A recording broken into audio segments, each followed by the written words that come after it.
palavra. Qual é o texto? Gênesis capítulo 21. Nossos irmãos já vão projetar na tela ali. Gênesis 21, a partir do versículo 8. Gênesis 21, 8. 3 pessoas, 3 lições espirituais. É o texto que eu leio aqui agora.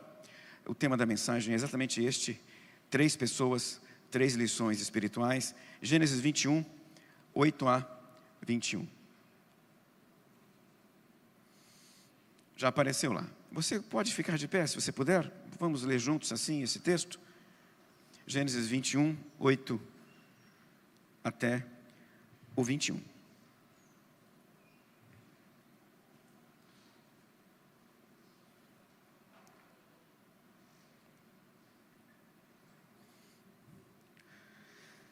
Isaque cresceu e foi desmamado.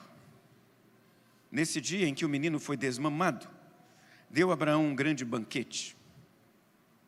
E vendo Sara, que o filho de Agar, a egípcia, o qual ela dera à luz a Abraão, caçoava de Isaque, disse a Abraão: rejeita essa escrava e seu filho, porque o filho dessa escrava não será herdeiro com Isaque, meu filho. Pareceu isso muito penoso aos olhos de Abraão, por causa de seu filho.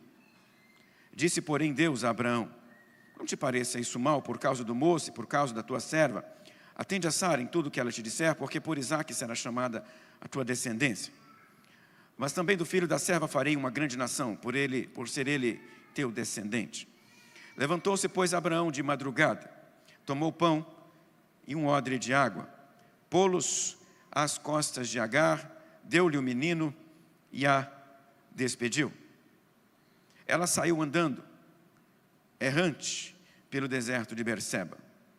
Tendo-se acabado a água do odre, colocou ela o menino debaixo de um dos arbustos, e afastando-se foi sentar-se defronte, à distância de um tiro de arco, porque dizia: assim não verei morrer o menino. E sentando-se em frente dele, levantou a voz e chorou. Deus, porém, ouviu a voz do menino, e o anjo do Senhor chamou do céu Agar.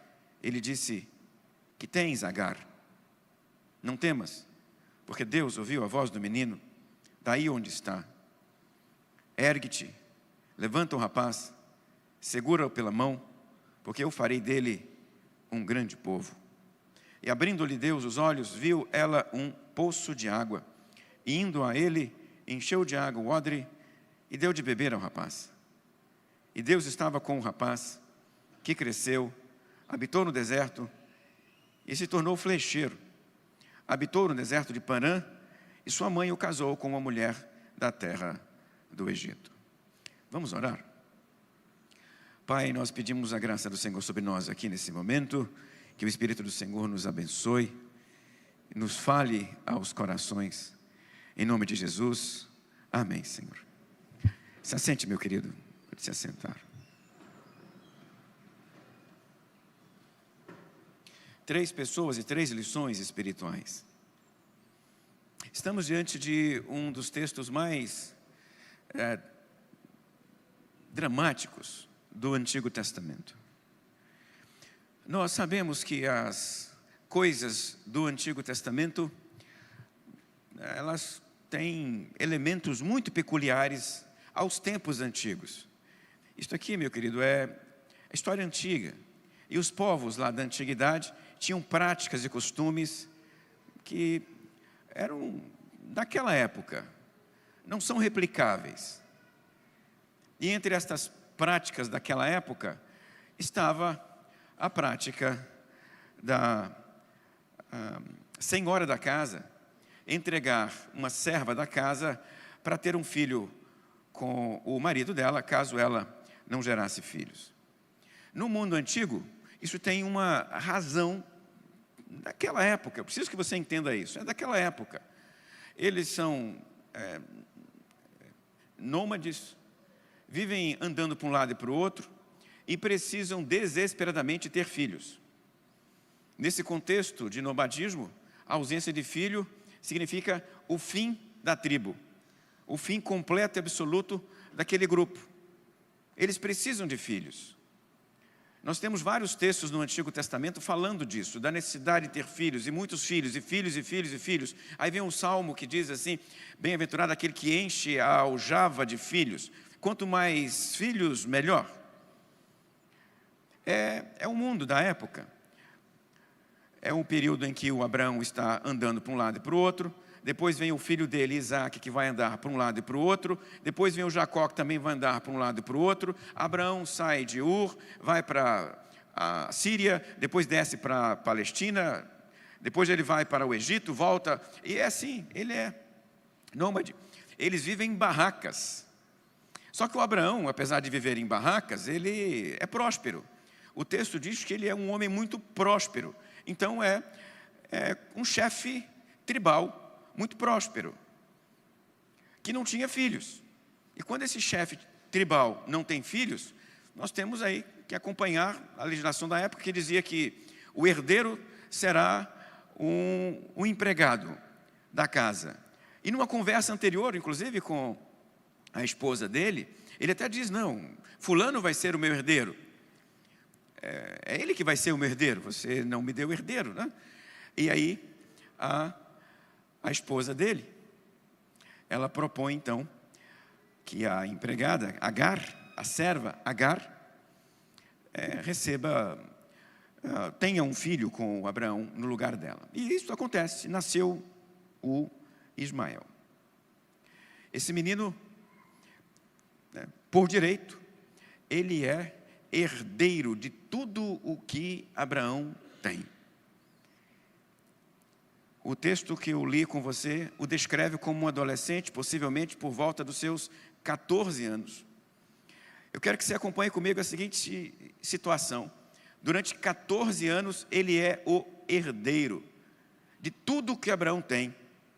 Ele passava e os demais se rendiam a ele, se debruçavam a ele. Então é um adolescente empoderado. O pai é o chefe, ele é o herdeiro. Quando Abraão passar, tudo aquilo vai ser dele. E Abraão é muito rico, Abraão é muito próspero. Abraão é tratado como um rei por outros reis. Esse garoto então cresceu com uma baita autoestima, não é? Até agora, pelo menos. Só que o texto nos apresenta que a história continua. 3 anos atrás, a esposa de Abraão teve uma criança, um filho, e deu a este menino o nome de Isaque. Isaque, você deve se lembrar, também poderia ser traduzido como riso. Às vezes, nós entendemos que é porque ela riu dos anjos que deram a notícia. Às vezes, é porque ela riu de alegria. Isaque é riso. É riso. Significa isso. O significado da palavra é esse. Nós temos diante de nós um texto, então, que celebra os 3 anos de Isaque. Agora, por que alguém ia gastar recursos, fazer uma grande festa para comemorar os 3 anos de aniversário de alguém? Não comemorou o primeiro ano? Não comemorou o segundo ano? Também é resultado daquela época. No mundo antigo, as criancinhas, elas morrem cedo. No mundo antigo, a possibilidade de uma criancinha partir é grande. As mães tinham muitos filhos para que poucos sobrevivessem. É da época, tá? É bom lembrar que naquele período histórico, as condições de higiene, de recursos, de vacina, saúde, eram muito diferentes. Poucas crianças sobreviviam. Lembra você, eles eram peregrinos no deserto, e peregrinar pelo deserto não é apropriado para bebês sobreviverem, né? Então bebês morrem com muita facilidade nesta época aqui. O número de bebês que morrem é tão grande que eles só começam a contar a existência daquela pessoinha a partir dos 3 anos, porque passava a idade em que a maioria morria. Então celebrar os 3 anos significa dizer o seguinte: passou pela fase mais difícil, temos um filho finalmente, porque até antes havia sempre o risco da criancinha falecer. completar os 3 anos é passar pela fase em que a maior parte delas morria. Se você entendeu isso, faz sentido comemorar o aniversário de 3 anos do Isaac. Significa dizer que finalmente agora eu tenho um herdeiro natural, porque até antes ele poderia partir. Comemorou, então Abraão fez uma baita festa pelo aniversário de 3 anos do seu menino. É nesse contexto que nós temos a cena do Ismael, segundo o texto, brincando com o Isaac. A palavra aqui é curiosa. Eu queria chamar a sua atenção para ela. Basicamente é isaqueando. Isaqueando é o termo, tá? Já que Isaac é riso, isaquear é rir do menino. Mas era uma criança de 3 anos e um adolescente de 14. É tudo criança praticamente, não é? É um adolescente brincando, fazendo bullying, sei lá, com um outro de 3. É tudo menino. Você não leva a sério essas brincadeiras de menino, de criança. Porque criança, até os dias de hoje, tem muito de um empurra outra criança para lá, outro empurra outra criança para cá, um sai chorando, mas daqui a 1 hora esqueceram que um empurrou a outra e estão brincando de novo. É esse o mundo das crianças. Pai de criança pequena vai se lembrar disso. Coloca a criancinha na creche. Um brinca para lá, um brinca para cá. Daqui a pouco os dois estão brigando. Por causa de um brinquedo, briga com o outro. Mas dali a alguns minutos estão brincando de novo. É próprio da criança. Isso é parte da idade, né? Esse movimento é típico da fase infantil. E adultos não costumam levar a sério essas coisas, né? O máximo que o adulto faz é separar as criancinhas. É o máximo que o adulto faz. Separa para lá, separa para cá, para de brigar, porque daqui a pouco os dois estão brincando novamente. Se os pais forem levar a sério as briguinhas de criança, eles não vão fazer mais nada na vida além de ficar nervoso, irritado com o outro menino. É bom lembrar, né, minha mãe Elisete, quando os meninos eram pequenos, né? De vez em quando na escola a gente recebia uma notícia dessa, né? Geralmente era o Rafael, que estava brigando com um coleguinha, né? Como é que ela vai ficar irritada com o coleguinha do Rafael? Isso é parte. Eles brigam agora, daqui a pouco não brigam mais. Os pais não levam a sério essas brigas de criança. Leva não. Mas a Sara levou. A Sara levou porque a Sara é imatura. E o primeiro princípio espiritual que eu queria destacar para você nesse momento aqui é: deixe de agir como criança.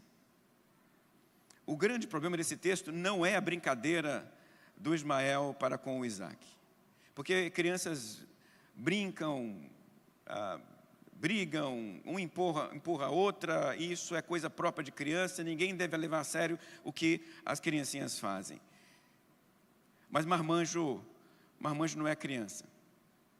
E o marmanjo, quando age como criança, o prejuízo é grande. Porque a consequência da imaturidade de um adulto,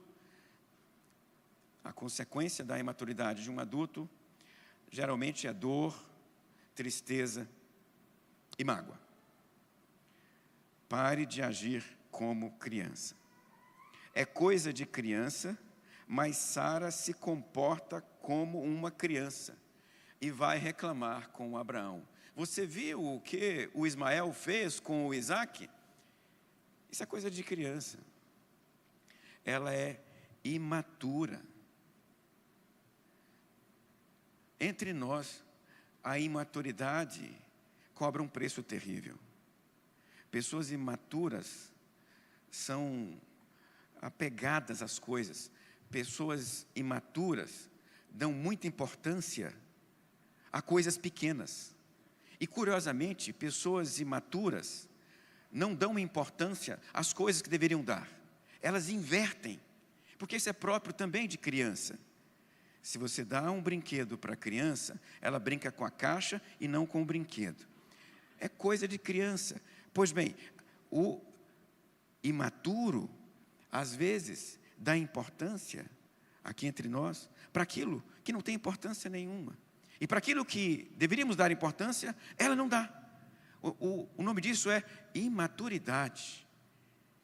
Isso é parte de uma personalidade imatura. Pare de agir como uma criança.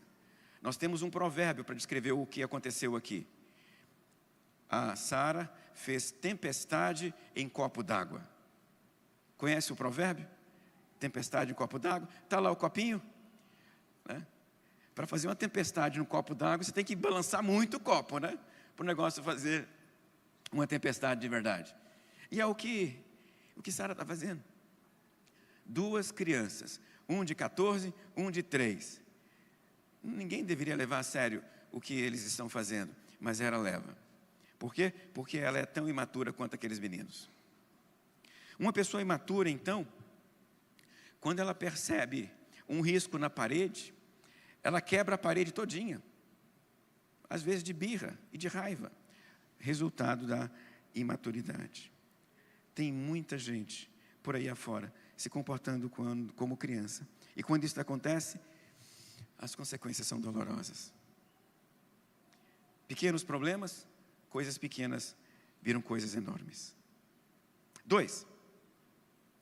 O outro personagem é o Abraão.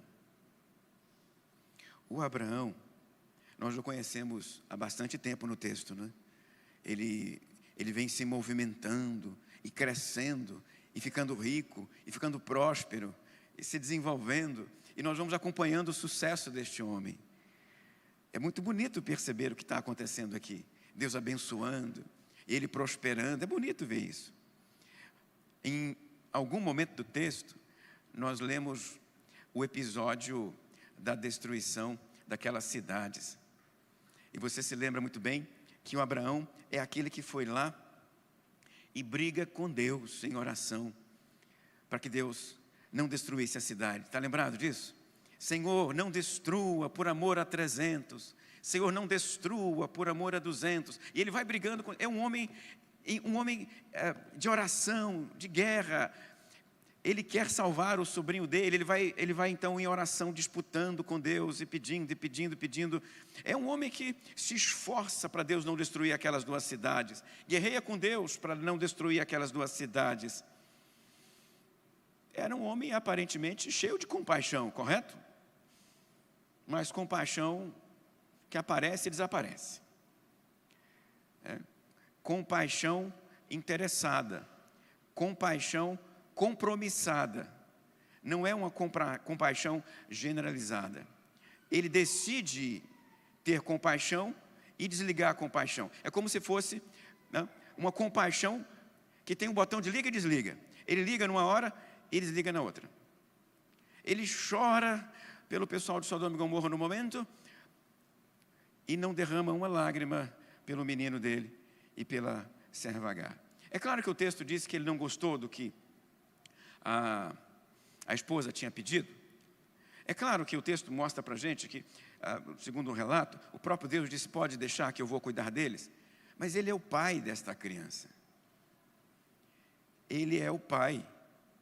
Ele é realmente o pai. Bom, se a Sara não é a mãe do Ismael, ele é o pai.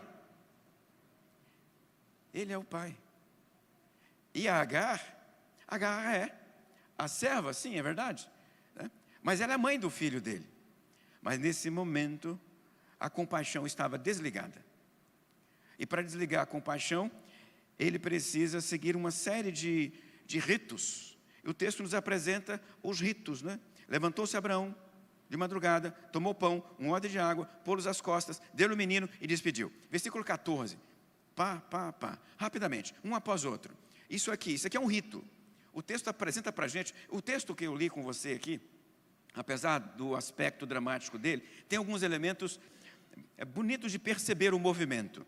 O movimento do Ismael, por exemplo, ele começa como um adolescente, depois perde o nome, ele é desumanizado para ele ser mandado embora, porque para você fazer maldade com as pessoas, você precisa desumanizar as pessoas elas precisam ser desumanizadas para você fazer a maldade, e é o que acontece aqui. A Sara desumaniza os dois, essa empregada, essa escrava e esse menino, não tem mais nome não, durante 10 anos, 11 anos, foi filho, né? E agora não tem mais nome. Cadê o nome dele? Sumiu. E daqui a pouco é uma criança. Daqui a pouco essa criança está talvez chorando debaixo de um arbusto, mas no final é o rapaz. Cresceu de novo. Automaticamente, num estalar de dedos, o texto transforma. Ele vai recuperando a graça, a coragem, a força, à medida que Deus atua na vida dele. Mas eu quero focar um pouquinho mais ainda em Abraão. Abraão precisa recuperar a compaixão perdida. Você precisa recuperar a compaixão perdida. Em algum momento você parecia ter um grande coração. Em algum momento você parecia amar profundamente. Mas por alguma circunstância parece que o botão de amar foi desligado. E agora você é frio, é gelado, não ama mais, não ajuda mais, não se interessa mais. Por mais que as pessoas venham aqui e falem para você que tem gente passando fome, que precisa do alimento, você ouve e você não sente mais nada. O que é preciso para você sentir alguma coisa? Você passa todo dia e vê as pessoas ali fora e não sente mais nada. Você leu a palavra do Senhor e entende que elas estão caminhando na direção do inferno e não sente mais nada. Parece que o coração foi desligado. Você precisa recuperar a compaixão perdida. Abraão era um homem rico, mas como o botão de compaixão estava desligado, ele entrega para a Agar e para o filho dele um odre de água e um pão, e mandou-o para o deserto. Levantou-se de manhã de madrugada, tomou um pão, um odre de água, colocou nas costas de Agar, deu o menino e a despediu. Um homem miserável. Esse cara era rico, cheio dos camelos, cheio do ouro. Eu lembro a você de uma história futura. Quando esse garoto, que agora tem 3 anos, está em idade de casar, o Abraão manda o empregado dele buscar uma esposa para esse garoto aqui, para o Isaac. E ele manda buscar uma esposa para o Isaac longe. E vai o empregado com um camelo cheio de pedras preciosas. E vai encontrar Rebeca, se eu não estou enganado do nome. É Rebeca mesmo? É Rebeca. E aí, você se lembra da história? O empregado fala para Rebeca assim: está vendo esse camelo aqui? Cheio de pedras preciosas, cheio de tesouros. De onde veio tem muito mais. Abraão é rico. Abraão é próspero. Abraão é endinheirado. Mas o que ele entrega para Agar e para o filho dela? Um pão e um odre de água. O coração estava desligado. A misericórdia estava no off. Não ama mais. E para o amor estar desligado, é preciso desumanizar o outro. Não é mais meu filho, é um menino. Não é a Agar com quem eu tive o menino, é a escrava. Você desumaniza as pessoas para não amá-las. Nós temos que fazer um caminho inverso aqui agora ao caminho de Abraão. Humanizá-las novamente para poder amá-las de novo. Chamá-las pelo nome novamente para poder amá-las de novo. Olhar nos olhos dela novamente para podermos amá-la novamente, de novo. Porque para você manter essa frieza, você não olha, o seu olho passa rápido. Você não chama pelo nome. Então, inverta para ligar o botão de compaixão que está desligado. Você se esqueceu o que é compaixão. E como você se esqueceu o que é compaixão, você não ama mais as pessoas. 3. Há aqui uma mãe e uma criança, ambos desamparados. E para estes o princípio é: descanse na graça de Deus, na graça que busca o desamparado. Agar foi desprezada pela senhora dela. Ela foi desprezada pelo homem com quem ela teve um filho. Formalmente não é um marido, eu sei disso, você sabe disso, o texto contou essa história para a gente, mas o Abraão teve um filho com ela. E até 3 anos atrás, o filho de Agar era o herdeiro. Isso conta, é claro que conta. Quando Abraão morresse, se não nascesse o Isaac, o Ismael seria o herdeiro, e a mãe, a Agar, seria a mãe do herdeiro. Olha só que coisa linda, era escrava e agora não é mais, olha aí. Tudo aquilo seria do filho dela. Agora ela está desprezada por todos, não teve ninguém que se levantasse para defendê-la.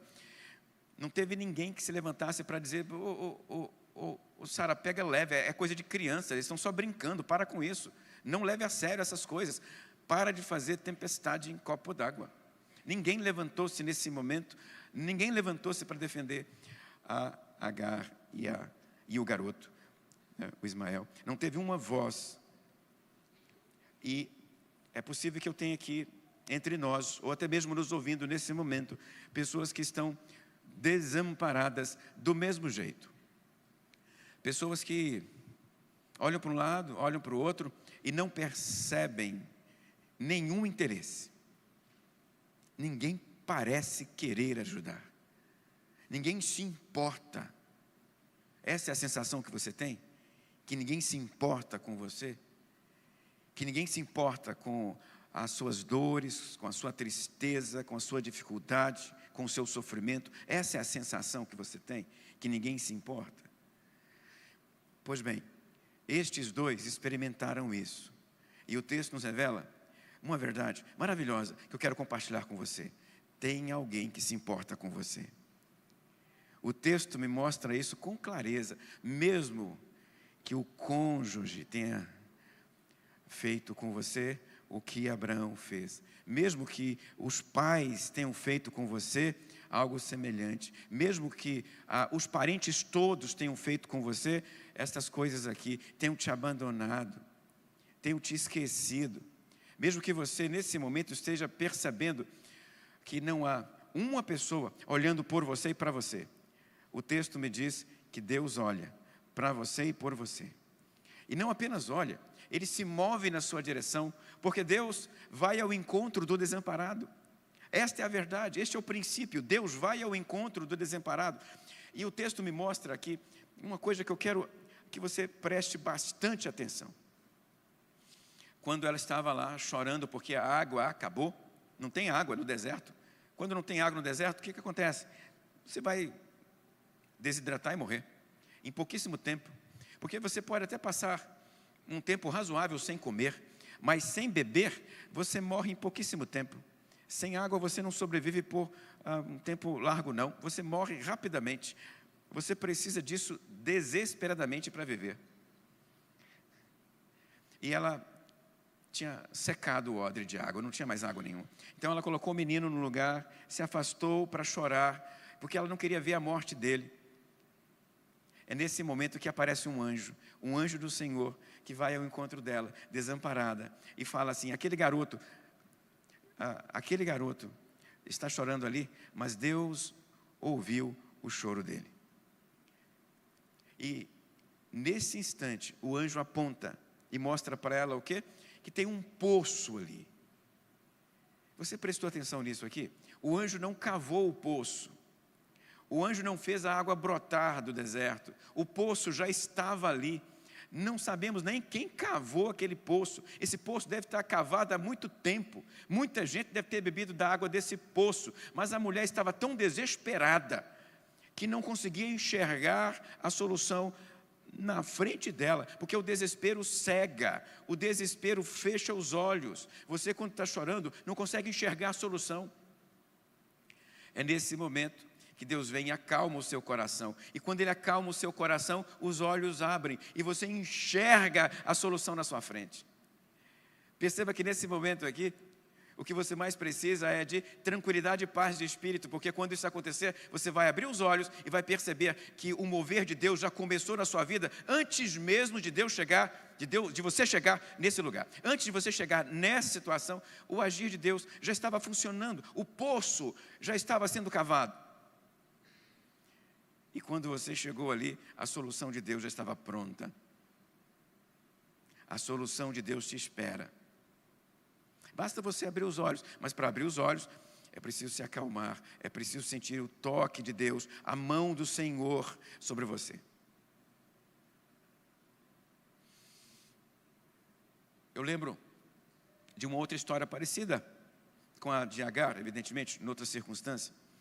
Uma ilustração que um pastor contou numa oportunidade. Ele estava dirigindo um desses carros antigos que precisam de água para refrescar o carro, refrigerar o carro. Hoje em dia os carros são lacrados, não tem mais como colocar água, mas naquela oportunidade os carros precisavam de água no radiador, né? E ele estava lá dirigindo o carro dele pelo interior, à noite, no escuro. E a luz da temperatura foi para o vermelho. E aí ele percebeu que estava saindo fumaça. Ele encostou, ele viu que tinha escapado a água toda.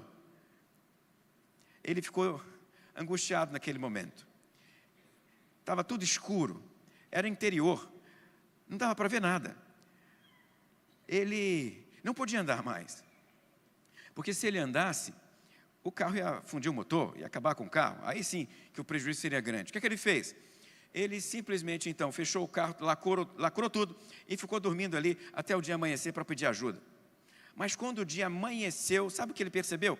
Que ele tinha encostado o carro exatamente perto de um pequeno riacho que estava correndo ali na beira da estrada. Só que de noite ele não viu, ele não percebeu. E quando o dia amanheceu, ele foi lá, pegou a água, colocou no carro e continuou a viagem. Eu queria que você entendesse que é bem possível que a solução de Deus esteja muito próxima de você. Que a solução de Deus para a sua tristeza esteja do lado. Que a solução de Deus para a sua dor esteja ali à frente. Que a solução de Deus para a crise familiar esteja ali, na esquina. Só que você não viu, você não percebeu, você não consegue ver. O meu desejo nesse momento é para que Ele ilumine o seu caminho e você enxergue a solução dele para você. Está logo ali. E esta solução na vida do Ismael e de Agar foi maravilhosa. Eles escaparam da morte aqui, bebendo esta água. O garoto sobreviveu e virou um flecheiro no deserto. A mãe dele buscou mais tarde uma esposa para ele. A passagem termina desse jeito, tá? A mãe dele buscou uma esposa para ele. Isso é sintomático nesse texto aqui, não é por acaso. Normalmente, não é normalmente, é regra do mundo antigo. Quem busca a esposa para o filho é o pai. É o Abraão que manda buscar a esposa, mais tarde para o Isaac. Mas para o Ismael, quem mandou buscar a esposa foi Agar, a mãe dele. Já que mandaram eu e você ir embora, meu filho, quem vai cuidar de você sou eu. Então quem vai arrumar uma esposa para você sou eu. E ela foi lá e buscou a esposa onde? No Egito, de onde ela tinha vindo. Ela não quis mais nada com Abraão, não quis mais nada com o dinheiro dele.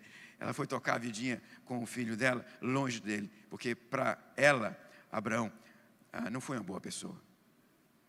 Não foi. Eu quero, nesse momento, então, falar com você a respeito destes 3 princípios espirituais. Os irmãos da música podiam cantar aqui, tocar no fundo, na verdade, né? Enquanto eu faço aqui um apelo para você. O primeiro princípio espiritual tem a ver com o fato que algumas pessoas, adultos, agem como crianças, imaturas espiritualmente, imaturas emocionalmente, não cresceram, não se desenvolveram, e pessoas imaturas fazem tempestade em copo d'água. Pessoas imaturas dão importância demais a coisas pequenas, coisas que não significam nada, as cores da parede, a pedra que coloca no chão, se o móvel vai para a esquerda ou vai para a direita, se arreda meio metro para lá, se arreda meio metro para cá. Eu lembro de um escândalo que alguém na outra igreja fez, porque mandei cortar uma árvore que estava dando bicho, né? A árvore era uma trepadeira. A trepadeira, ela corria na frente do gabinete pastoral. Quem havia plantado a trepadeira era uma pessoa do passado da igreja, mas a trepadeira agora estava praticamente morta, seca, e eu sentado no gabinete só vi os ratos passarem na trepadeira. Falei, não dá para deixar essa trepadeira aí. Essa trepadeira não tem mais função nenhuma. Se é para passar rato, não precisa dela. Mandei cortar a trepadeira. Deu um problema danado. Não pode cortar, porque foi papai que plantou, não sei o que e tal. Deu um rebu danado por causa de uma árvore seca, uma planta seca, que não servia para mais nada além de caminho de rato. Pessoas dão importância demais para coisas pequenas, porque não se desenvolveram, não cresceram. Cresça, meu irmão, cresça, minha irmã. Valorize o que precisa ser valorizado, a salvação de almas. Valorize o que precisa ser valorizado, a pregação do Evangelho. Valorize o que precisa ser valorizado, o desenvolvimento espiritual dos irmãos e das irmãs que estão aqui conosco. Isso sim precisa ser valorizado. Não valorize coisa pequena, porque isso é coisa de criança. 2, recupere a compaixão perdida. O amor parou de bater nesse coração aí, né? Você não ama mais ninguém, você não sente mais nada. Não adianta fazer apelo pelos pobres que estão com fome, que você não se move nem um pouquinho, não traz 1 quilo de comida. Abra esse coração, meu querido, deixa esse coração bater novamente, que o Espírito Santo faça esse negócio bater de novo, que esse coração de pedra vire coração de carne, porque é muito ruim viver assim, que esse coração gelado. Quem vive com o coração gelado não vive direito, é uma vida ruim, é uma vida amargurada, você não sente prazer em nada. A compaixão precisa voltar, você precisa voltar a amar. Deixa o coração bater de novo. Minha oração para você é: permita que o Espírito Santo aqueça esse coração novamente e faça esse coração voltar a sentir compaixão, paixão pelas pessoas à sua volta. Porque quando você não sente paixão, o que vale é a letra da lei. Pessoas frias são legalistas, pessoas frias são farisaicas. A raiz do farisaísmo é a frieza de coração. Pessoas que têm coração apaixonado, coração pulsante, não são fariseus e não são legalistas. 3. Você está desamparado, desamparada, descanse na graça do Senhor. Parece que não há mais saída, mas o anjo do Senhor está mostrando para você na frente ali, ó. Ainda há esperança. Deus nunca abandonou você. A sua família pode te abandonar. O seu cônjuge pode te abandonar. Seus pais, seus filhos podem te abandonar. Mas Deus não abandona. Nunca, jamais. Que Ele abra os seus olhos nesse momento e você veja a solução para a sua crise, para o seu sofrimento, logo à frente.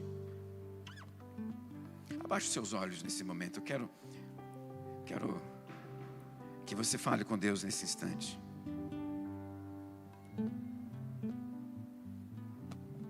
Eles tocam, você sente Deus falando no coração.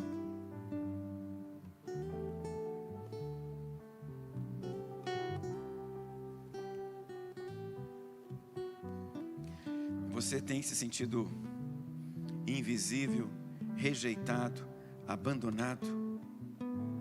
Que nesse momento o amor de Deus te alcance.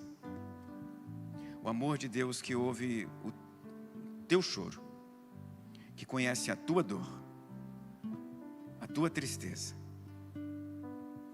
Ele vai abrir um poço que nunca mais vai secar. Eu quero orar por você nesse momento.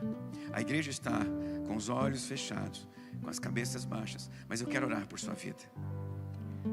Se você nesse momento deseja que eu ore por você, que eu peça a Deus por você, eu vou pedir para você ficar de pé onde você estiver, e eu vou orar por você. Você não precisa vir aqui não, é só ficar de pé aí, no lugar em que você está, e eu vou orar por sua vida. Alguém nesse momento que deseja a oração? Deus te abençoe, minha querida irmã. Alguém? Fica de pé. Eu quero orar por sua vida. Vamos clamar a Deus juntos. Vamos pedir ao Senhor para Ele trabalhar na sua crise, ansiedade, na sua dificuldade. Há mais alguém? Isso. Fica de pé. Quero orar por você. Quero orar por sua vida. Eu quero orar para Deus abrir seus olhos, para você ver a mão do Senhor poderosa e forte ao seu redor. Ah, Deus maravilhoso. Nesse momento eu clamo, Pai, por esses queridos que aqui pedem a intervenção do Senhor. Não sei qual é a dificuldade, não sei qual é o problema, mas o Senhor conhece. O Senhor sonda coração e mente e conhece a realidade de cada um deles. Eu peço, ó Pai maravilhoso, venha ao encontro deles nesta hora.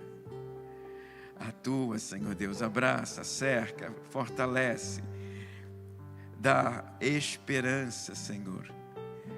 Que estes corações sintam a mão do Senhor próxima.